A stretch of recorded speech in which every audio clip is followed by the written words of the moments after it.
이 앞 시간에 이어서 직업정보 수집 실행하기의 수업에 들어갑니다. 자, 직업정보 수집 실행의 필요 지식에 대한 공부를 해보시겠습니다. 이 부분, 자, 모듈 교과서 48페이지부터 들어갑니다.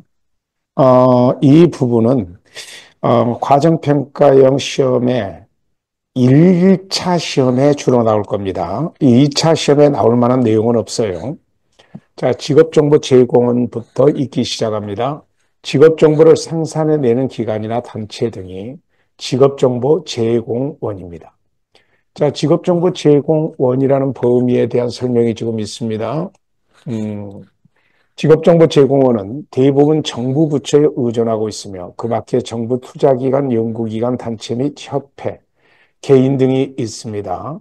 정부나 공공 및 민간기관 등에서도 정기적 또는 수시로 매체를 통하여 직업정보를 제공합니다. 우리들의 삶에 직업정보만큼 중요한 것도 그리 많지 않습니다. 6,400개나 되는 직업정보를 개인이 안다는 건 거의 불가능한 거죠. 그래서 어떤 정보 루트를 통해서 그런 정보를, 자, 직업을 결정하고 선택하고자 하는 분들이 알아야 되는가. 이거 굉장히 중요한 얘기죠. 배우자 선택, 부동산 투자만큼이나 직업의 선택도 중요하지 않겠습니까?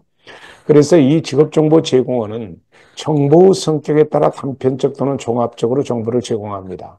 여기에서는 노동시장과 고용환경, 고용보험과 직업안정, 직업훈련과 자격제도 등을 제공하는 제공원에 대해서 살펴봅니다. 노동시장, 노동의 수요와 공급 시장을 노동시장이라 하고, 자, 우리 구직자들과 구인자들이 서로 만나는 시장이 고용환경입니다. 그래서 직업 상담에서 직업들의 현재와 미래에 대한 추이와 전망을 제공하여 내담자 의사결정을 돕는 주요한 활동들로 구성됩니다. 특히 직업 관련 노동시장의 정보는 노동시장 전체에 대한 전망을 조망하는 것도 필요합니다. 여기에서는 노동시장과 고용환경 전반에 대한 정보를 제공하는 제공원과 그 내용을 망라해 보자. 그러면 노동시장의 분석입니다. 자, 노동시장의 분석은 일반 경제학이 아니라 특수 경제학으로 꽤 까다로운 내용인데, 과정평가형에서는 노동시장에 대한 수요 공급의 깊은 공부는 하지 않고 그냥 대강 겉만 좀 공부하시면 됩니다. 노동시장의 정보와 고용정보에 대한 정보 구성을 개괄적으로 이해하고 노동시장과 고용환경 변화에 대한 정보들의 구성을 중심으로 고용환경이 고정되어 있어요? 변화됩니까? 변화되고 있죠. 자, 얼마나 많이 변화됐냐? 20년 전에 여자분들은 집에서 있으시다가 나와서 일을 하시는 것을 하나의 은사적 행위로 봤는데 지금은 뭐로 보죠? 집에 가만히만 있으면 실업자로 취급합니다. 이렇게 환경이 바뀌고 있죠. 자, 그 다음에 노동의 공급과 수요할 때, 자, 여기에 임금이 있고 이게 어용량인데 이 수요 곡선과 공급 곡선이 만나는 점에서 균형 임금과 균형 고용량이 결정된다라는 이론입니다. 읽어보시겠습니다. 노동력의 공급은 양적으로 인구 또는 생산 가능 인구의 규모, 경제활동 인구 규모, 노동시간 그리고 노동력의 질을 나타내는 인적 자본의 투자 정도 등에 의해서 결정됩니다. 잠시 노동의 공급은 자 이거 보세요. 노동의 공급자는 여러분과 저 같은 사람들이죠. 그러니까 인구수 갖고 따지는 겁니다. 인구 그리고 15세 이상의 인구가 생산 가능 인구죠. 그 전체 인구 중 15세 이상의 인구, 그 중에 비경제활동 인구를 뺀 실업자, 취업자를 합쳐 부르는 개념이 경제활동 인구예요. 여기까지는 사람 숫자입니다. 그런데 이 사람의 수는 단기적으로 늘릴 방법이 없어요. 그러니까 이제는 시간 갖고 따집니다. 자, 단기적으로 노동의 공급을 늘릴 수 있는 유일한 방법은 노동의 시간을 늘리거나 아니면 시간을 늘리지 않더라도 자, 시간은 어떤 행복 조건하고 관련이 있죠. 그래서 노동의 질을 높이거나 그 다음에 사람을 자본의 개념으로 봐서 교육이나 훈련 등으로 사람한테 투자를 하면 자, 스톡 개념으로 사람한테 뭔 자본의 형태로 축적이 됐다고 봅니다. 그런데 나중에 노동과 만나면 노동 생산성이 높아질 것이라고 보는 것이 인적 자본 투자 이론이죠. 이렇게 인적 자본 투자가 되면 노동 공급의 질이 향상된 거로 봅니다. 그래서 이런 정도에 따라 등에 의해서 노동 공급이 결정됩니다. 그런데 노동의 수요는 기업이 하는 거죠. 그래서 공급은 여러분과 저 같은 사람이 하는 거고 노동의 수요는 기업이 하는 겁니다. 그래서 이 수요와 공급에 만나는 점에서 균형 임금과 균형 고용량이 결정된다는 것이 노동시장의 분석의 핵심입니다. 그래서 노동의 수요는 기업이 생산하는 상품이 시장에서 수요되는 것에서 파생되기 때문에 결국 그 노동력을 이용하여 생산되는 상품의 가격, 상품을 생산함에 있어서 노동 생산성에 의해서 결정됩니다. 이러한 노동의 수요와 공급은 노동시장을 통하여 균형 고용량과, 자, 이게 그 얘기죠. 이 균형 고용량과 균형 임금을 말합니다. 이 균형 고용량과 임금 근로조건 등을 결정하게 되며 노동시장에서 결정되는 고용, 임금, 근로시간이나 이에 영향을 미치는 노동 생산성 등은 기업 또는 국가 경쟁력과 근로자 생활에도 커다란 영향을 미치게 됩니다.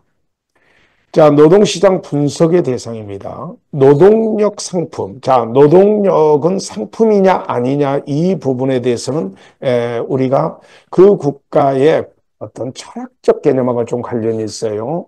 아무래도 미국과 같은 자본주의가 발전되어 있는 곳은 노동력을 상품으로 보고 북유럽 같은 경우는 노동력의 탈상품화 같은 것이 나타납니다.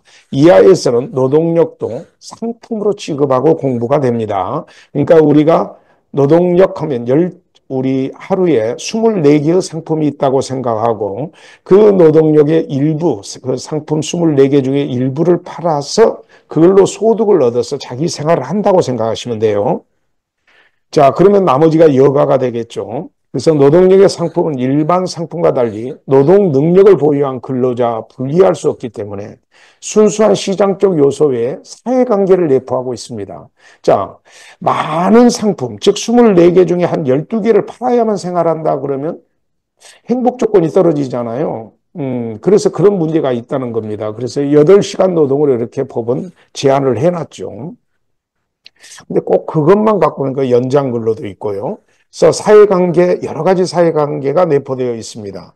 인간은 노동을 통하여 소득을 얻고 그 소득을 통하여 생활을 영위하므로 사회의 후성복지와 밀접히 관계될 뿐만 아니라 노동력의 재생산 과정, 자, 에너지를 쓰고 다시 축적해야 또 쓸 수 있죠. 그러니까 어느 정도 여가가 있어야 돼요.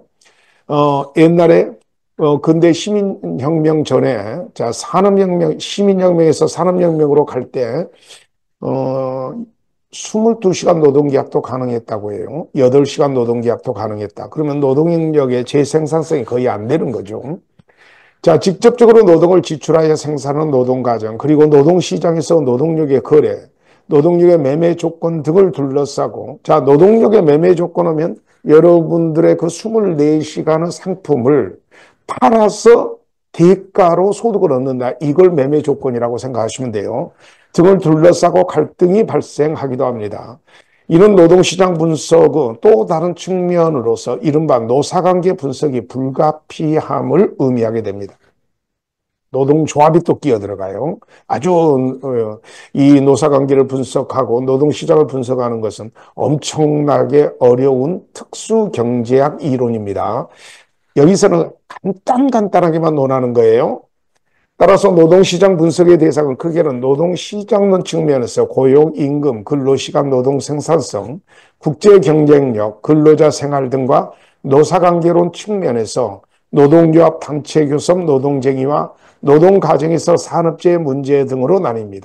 이러한 항목은 노동시장 정보의 핵심이자 분석의 주요 대상이 됩니다. 자, 그래서 이렇게 노동시장의 일부는 또 노사관계와 관계가 있고 또 노동조합에 보시는 바와 같이 최저임금제 같은 것도 여기에 문제가 되고 노동정책적 문제가 됩니다. 자, 이 전체의 표를 머릿속에다가 암기하거나 그럴 수는 없죠. 자, 전체적으로 복잡하다. 이 정도로만 여러분 기억하시면 됩니다. 자, 이제 고용 환경입니다. 자, 고용 관련 지수. 경제활동 인구를 논하기 전에 여기다가 간단하게 표를 하나 만들어 드립니다. 자, 물론 한 번에 암기하시지는 못하겠고, 제가 자주 반복해서 그리는 그림이기 때문에 지금 암기가 안 되면 나중에 또 기대하시고 그러시면 돼요. 전체 인구는 생산 가능 인구와 그러면 15세 이상 인구를 말합니다. 15세 이상 인구. 그리고 그러면 비생산 인구. 다시 말하면 15세 미만의 인구가 될 겁니다. 자, 그리고 경제활동 인구와 경제활동 인구, 그리고 비경제활동 인구로 나눠집니다. 자, 비경제활동 인구는 전업주부, 전업학생, 일할 수 없는 연로자, 그리고 중증장애인 등등입니다. 자, 경제활동 인구는 다시 취업자와 실업자로 나눠집니다. 자, 이렇게 큰 그림을 하나 그려놓고 생각하시고, 처음 공부하신 분들은 실업자가 왜 경제활동 인구냐? 실업자는 언제든지 취업할 수 있는 조건을 다 갖춘 자인데 취업을 못한 상태이니까 경제활동을 할 수 있는 인구입니다. 자, 그러면 이제 경제활동 인구 들어갑니다. 자, 경제활동 인구 이 그림에서 실업자 보태기 취업자죠. 만 15세 이상 인구 중에서 자, 취업자의 정의가 나옵니다. 조사 대상 기간 동안 상품이나 서비스를 생산하기 위해서 실제로 수입이 있는 일을 한 취업자와 일을 하지 않았으나 구직 활동을 한 실업자를 말합니다. 자, 이 실업자도 뭐라는 거죠? 경제활동 인구 안에 들어있다는 거 잊지 마세요. 잠재 경제활동 인구는 잠재 취업 가능자 및 잠재 구직자이며 확장 경제활동 인구는 경제활동 인구에다가 잠재 경제활동 인구까지 플러스 되는데 뒷부분은 일단 생략하시고 취업자 보태기 실업자가 경제활동 인구입니다. 자, 그러면 경제활동 참가율은 어떻게 되냐? 자, 색깔을 달리해서 그냥 그림으로 그려드리겠습니다. 자, 경제활동 참가율은 자, 비율로 따지면 생산 가능 인구에 대해서 경제활동 인구의 비율을 말합니다. 그러니까 생산 가능 인구하면 15세 이상의 인구잖아요. 자, 15세 이상의 인구가 생산 가능 인구예요. 거기에 실업자 보태기 취업자가 경제활동 인구. 자, 곱하기 100으로 계산하는 게 경제활동 참가율입니다. 자, 한 번 더 반복을 해서 암기를 이 자리에서 시켜드리겠습니다. 한 번 더. 자, 전체 경제활동 참가율은 자, 생산 가능 인구가 15세 이상의 인구라고 그랬죠. 그래서 경제활동 인구인데 이 경제활동 인구는 다시 실업자 보태기 취업자죠. 자, 곱하기 100으로 계산되는 게 경제활동 참가율입니다. 자, 계산 읽어봅니다. 경제활동 참가율이란 만 15세 이상의 인구 중에서 취업자와 실업자를 합한 경제활동 인구의 비율을 말합니다. 총 인구나 만 15세 이상의 인구 규모가 같더라도 경제활동 참가율이 다르면 노동시장에 공급되는 전체 노동력이 달라집니다. 그러므로 경제활동 참가율은 자, 15세 이상, 자, 이 경제활동 인구 앞에 것을 뒤로 나눈다고 표현을 해야 돼요. 경제활동 인구를 만 15세 이상 인구로 나누고 곱하기 100의 수식을 갖습니다. 자, 그 다음에 이제 고용률을 계산할 때는, 자, 이 고용률은 여기다가 이렇게 설명을 드립니다. 먼저 그림을 설명드릴게요. 고용률은 생산 가능 인구에서 취업자의 비율을 고용률이라고 그래요. 자, 그러니까 고용률을 계산할 때는 어떻게 될까요? 분모가 생산 가능 인구고, 자, 분자가 취업자죠. 곱하기 100입니다. 그래서 고용률을 계산합니다. 고용률 계산식 여기서 하나씩 이 강의를 듣고 혼자 다 해보셔야 돼요. 고용률 계산식, 경제활동 참가율 계산식 다 해보셔야 됩니다. 자, 그래서 고용률, 경제활동 참가율 수식 다 하셔야 되는데 이렇게 설명드릴 때는 알 것 같은데요. 실제로 해보시면 매지가이 보는 것 같아서 혼란스러워요. 고용률은 만 15세 이상의 인구 중 취업자가 차지하는 비율로서 고용률은 취업자를 15세 이상의 인구로 나누고 곱하기 100의 수식을 갖습니다. 자, 그 다음에 비경제활동 인구입니다. 비경제활동 인구는 만 15세 이상의 인구 중, 자, 조사 대상 기간에 취업도 실업도 하지 않은 상태입니다. 자, 대표적으로 누가 있을까요? 전업주부나 전업학생이나 일할 수 없는 연로자나 아니면 무급으로 봉사하는 자원봉사자나 아니면 자, 여러분처럼 공부하시는 분들도요. 조사 대상 기간 주간에는 다산직업전문학교에서 공부하신다고 하잖아요. 그러면 구직 단념자가 돼요. 구직 단념자라는 국어적 뉘앙스에서는 완전히 구직을 끝낸다 이런 뜻이 아니라 그 뉘앙스는 그런 뜻인데 법적으로는 구직 단념자는 조사 대상 기간 중에 취업할 의사가 없다라는 뜻입니다. 일종의 실망 노동자 효과라고 하는데 그것까지는 모르셔도 될 것 같네요. 일단 이런 비경제활동 인구가 생각보다 범위가 많습니다. 자, 그 다음에 이제 취업자입니다. 취업자는 1시간만 일해도 취업자예요. 그래서 취업자는 조사 대상 기간, 그러면 뭐죠? 조사 대상 기간 좀 설명을 드립니다. 자, 이건 매월 조사기 때문에 15일이 있는 주에 자, 일요일부터 토요일까지를 조사 대상 주간이라고 그래요. 그러니까 이 조사는 매월 한다는 겁니다. 그래서 이렇게 뭐 조사 대상 기간 이건 추상적 단어가 아니라 구체적 단어입니다. 15일이 있는 주간에 매월이죠. 그러니까 자, 일요일부터 토요일까지 한 주간 동안에 조사를 합니다. 그 조사 대상 기간에 수입을 목적으로 1시간만 일하면 취업자예요. 우리 마음대로 이렇게 정한 게 아니라 자, 국제노동기구 ILO에서 자, 그렇게 하라고 그랬어요. 그래서 1시간만 이상 일하면 취업자입니다.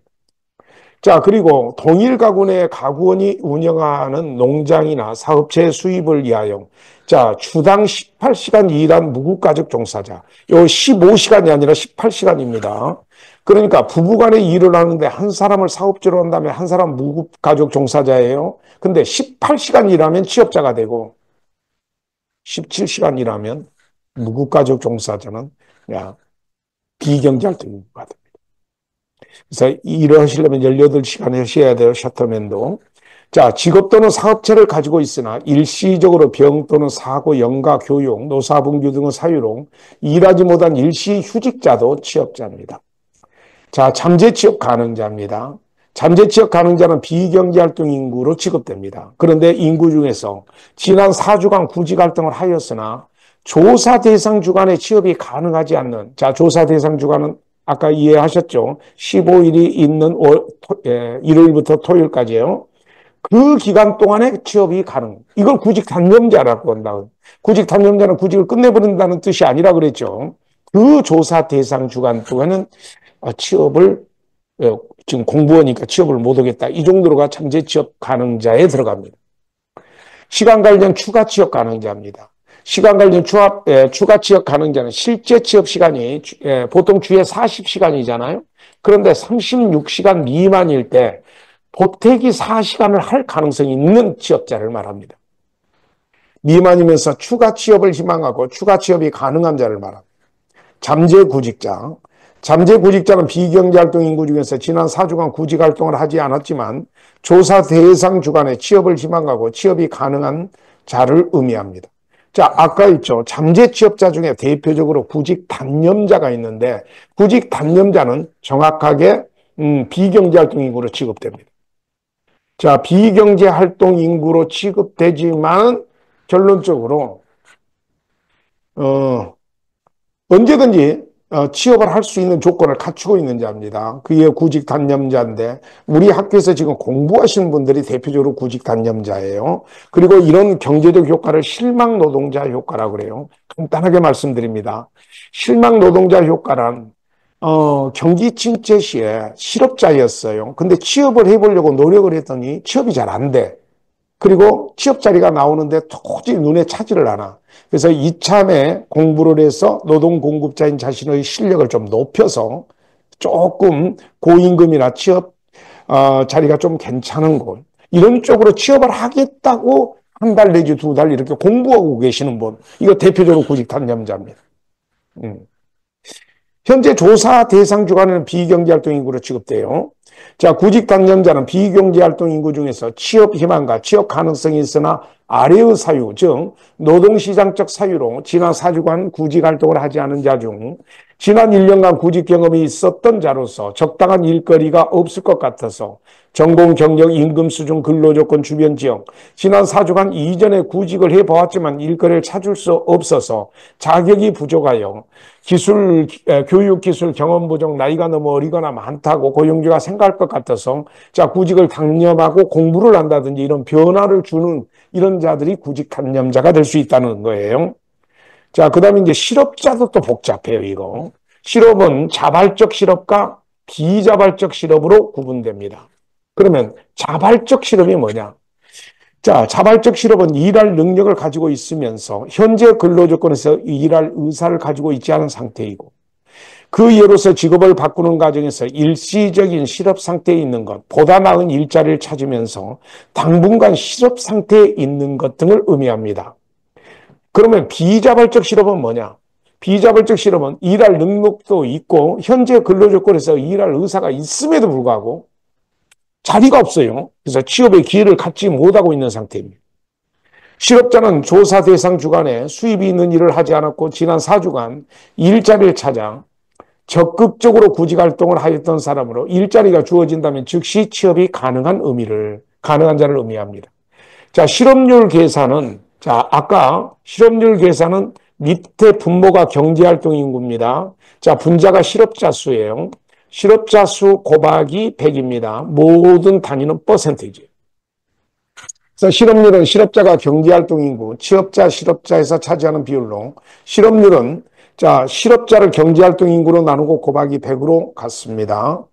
자, 그 다음에 근로 형태입니다. 종사상해지, 상용근로자, 임시근로자, 일용근로자, 고용원이 있는 자영업자, 고용원이 없는 자영업자, 무국가족 종사자 등과 같이 일한 사람이 직무를 수행한 직장과 관계되는 것을 말합니다. 자, 지금까지 공부를 조금 복잡하시지만은 제 설명을 잘 듣고 기억나는 앙금 같은 것을 꼭 소중히 여겨서 다시 한번 꼭 해보셔야 됩니다. 책에 있는 외부 평가는 모듈 교재 이상도 이하도 아니라고 그랬죠. 그러니까 모듈 교재를 벗어나지 않을 거니까 이 범위 내에서 공부를 꼭 해 놓으셔야 합니다. 자, 임금입니다. 자, 임금은 정액, 초과, 특별급여 세 가지로 나누는데, 자, 이때 정액급여가 기본급, 통상적 수당, 기타 수당을 합쳐서 통상임금이라고 합니다. 여기에 대별되는 임금으로 평균임금이라는 개념이 있어요. 평균임금. 자, 먼저 정액급여부터 봅니다. 근로계약 단체 협약 또는 사업체의 급여 규칙 등으로 정상 근로시간에 대해 미리 정하여져 있는 지급액, 지급 조건, 산정 방법에 따라 지급되는 급여로 다음과 같이 세 가지로 보통은 구분됩니다. 세 가지로 구분. 자, 세 가지로 구분되는데 먼저 정액급여입니다. 근로계약 단체 협약 또는 사업체의 세 가지로 구분되는데 먼저 기본급입니다. 자, 표현은 본봉, 연령급, 능률급, 근속급 등 기본적으로 지급되는 급여입니다. 거기에 통상적인 자격수당 같은 것이 있습니다. 단체협약, 근로계약, 취업규칙 등의 규정에 의하여 통상근로에 대해서 일정한 요건에 따라 모든 근로자에게 정기적 일률적으로 지급하는 수당으로서 직무, 직책, 자격, 책임자, 금융, 물가조정, 특수작업, 이연작업, 벽지, 할랭지, 생산장려, 기술, 승무 등등 이렇게 지급되는 수당인데 여기서 모든 근로자에게 통상적 수당에 요거 다 암기하라는 말 아니에요. 모든 근로자에게 정기적 일률적으로 지급되는 통상적 수당도 통상임금 안에 들어갑니다. 통상임금 안에. 자, 그 다음에 기타 수당입니다. 통상임금에 포함되지 않은 고정적 수당으로서 가족, 정근, 근속, 통근, 연월차, 주택, 결혼, 월동, 김장, 급식 수당 등등 이런 것들 고정적 수당이 여기서 핵심 말입니다. 그래서 사장이 기분 좋아서 그냥 딱 주는 그런 것은 안 들어가요. 그래서 고정적 수당도 여기 다시 봐요. 통상임금에 속합니다. 자, 그 다음에 초과급여입니다. 자, 정상 근로시간 외의 근무로 인하여 추가로 지급되는 급여로 연장 근로수당, 야간 근로수당, 휴일 근로수당 등등이 있죠.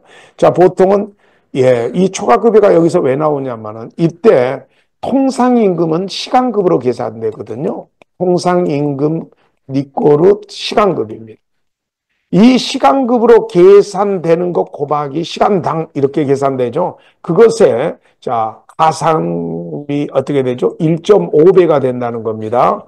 자 그래서 시간급이 2만 원짜리라면 연장 근로는 초과급여는 자 3만 원이 되겠죠. 이렇게 계산된다는 뜻이에요. 자 그리고 여기에 야간은요. 한밤중입니다. 10시부터 6시까지가 야간 근로죠. 나머지는 여러분이 직장 생활 조금 해봤으면 다 아는 거죠. 그 다음에 이제 특별급여입니다. 정기 또는 부정기적으로 근로자에게 지급되는 특별한 급여로 상여금, 기말수당, 3개월을 초과하는 기간마다 산정 지급되는 수당 등을 포함합니다. 단 노동부에요. 매월 노동통계조사보고에서 임금 인상 소급분이 특별급여에 포함됨에 유의를 해야 되는데 이런 것까지는 시험에 안 나올 겁니다. 자, 최저임금제의 개념입니다. 최저임금제는 2차 노동시장에서 나타나는 현상이에요.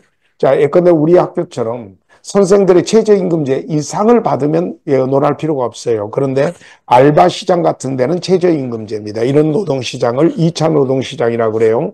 그러면 임금이 있고, 자, 고용량이 있을 때 수요와 공급 곡선이 있다고 합시다. 자, 그래서 균형임금이 이렇게 결정되는데 시장임금이 예를 들어서 7천 원 정도로 결정될 수 있는 시장균형에서 국가가 나타나서 자, 만으로 결정을 해버린다. 자, 가버먼트가 나타나서 만으로 결정했다면 이거 최저임금입니다. 자, 최저임금은 균형임금보다 높은 데서 결정된다는 것이 주의해야 됩니다. 뉘앙스는 낮은 데서 결정될 것 같아요. 그런데 국가가 나타나서 시장임금보다 강제적으로 낮게 한다는 건 말이 안 되죠. 그래서 시장임금보다 높게 정한다는 겁니다. 그래서 최저임금제의 개념이죠. 최저임금제란 국가가 노사 간의 임금 결정 과정에 개입하여 임금의 최저 수준을 정하고 그 밑으로는 못 내리게 해놨어요. 그래서 사용자가 그 수준 이상의 임금, 그러니까 시장임금보다 높게 정하는 겁니다. 임금을 지급하도록 법에서 강제함으로써 저임금 근로자를 보호하는 제도입니다. 다시 한번 저임금 근로자들을 중심으로 시장임금에서는 7천 원 정도가 맞는데 국가가 만 원으로 정해래요. 그러니까 사업주는 만 원 이상을 줘야 된다는 거죠. 자, 이게 최저임금의 개념입니다. 자, 임금 근로자.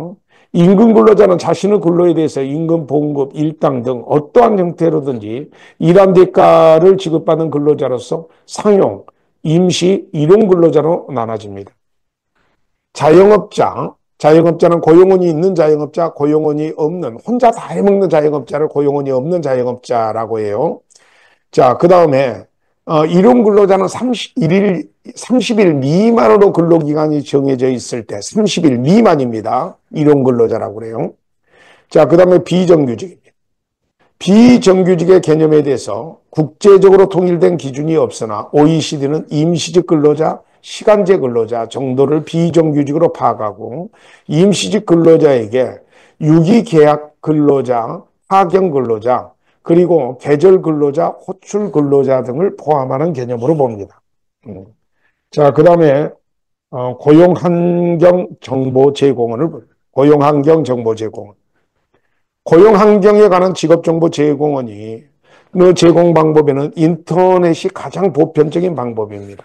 고용환경에 대한 직업정보는 일자리 정보가 가장 많으며 인구, 일자리, 산업, 사업체, 지역별 등의 동향을 월별, 분기별, 반기별, 연도별 등으로 제공됩니다. 고용환경에 대한 우리나라의 기본적인 정보는 주로 통계청에서 제공되며 일자리 정보에 대해서는 고용노동부에서 제공합니다. 고용노동부는 고용노동 통계 데이터베이스를 통해서 고용이나 임금 근로시간, 기업체 노동비용, 사회보험, 사업체 현황, 직업훈련, 노사관계, 근로기준, 고용평등, 산업재해 등의 정보를 제공합니다. 고용노동부 산하기관으로서 한국고용정보원, 한국산업인력공단 등이 있습니다. 직업 상담 시에 직업정보 제공과 긴밀한 협력하에 정기적으로 직업정보가 수집될 수 있도록 정보체제를 미리 갖춰놔야 됩니다. 직업정보원에 대한 네트워크입니다. 직업정보로서 정보망으로는 우선 정부 부처의 홈페이지를 제시하고 있는 관련 자료를 들 수 있습니다. 과정평가의 좋은 점이 이런 홈페이지를 직접 찾아볼 수 있잖아요. 내부 공부를 하면서. 그런 점에서 실제로 써먹을 때가 많다는 거죠. 실무적 경험이 있기 때문에. 정부에서는 정부가 생산하는 각종 통계와 정부 정책 등을 사이트로 게시하여 각종 정보를 제공하고 있습니다. 직업정보 네트워크는 정부 부처, 정부 투자기관 및 연구기관, 외국 관련 기관 등에서 직업정보를 수집할 수 있습니다. 정부 부처에는 각 산하기관이 있으며 이러한 정부 투자기관과 직업과 관련된 연구를 수행하는 연구기관에서는 각종 다양한 직업정보를 생산해냅니다. 여기까지 강의를 드리겠습니다. 다음 시간에 뵙겠습니다. 고생하셨습니다.